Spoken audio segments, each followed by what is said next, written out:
What's the number one question homeowners are not asking a contractor when they have them out to give them an estimate for a project at their home?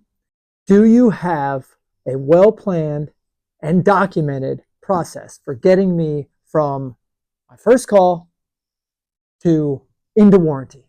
If they don't, then what is their process? There's a lot of steps that have to happen. If the estimator is on site, then some part of the process happened okay, right? They have somebody who answered the phone and scheduled the appointment.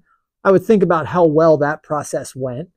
But then take note of what the sales process is. Ask them, what's the process if I decide to hire you? How do you onboard me? What happens after that? Who's going to call me? When are they going to call me? What is the process to get me to happy, satisfied customer that's ready to pay? And then what does the warranty look like? And the second question that people aren't asking that they really should be is, what happens when I need you for warranty later? What does that process look like?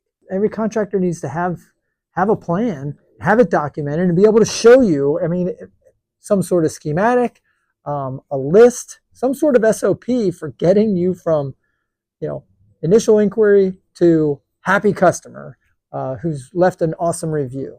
And if they don't, I would run. Don't waste your time there. There's plenty of contractors that have a process. We're just one of them, but there are plenty that do. You don't need to waste your time with the guys who write their estimate on the back of a business card or some little nondescript, ugly contract. And then they've got one poor woman at an office who's responsible for answering the phone, scheduling appointments, ordering materials, scheduling crews, answering warranty calls, doing some accounting, collecting payments. That's crazy. There needs to be some sort of specialization, and it needs to be documented. Find yourself a contractor with an awesome process.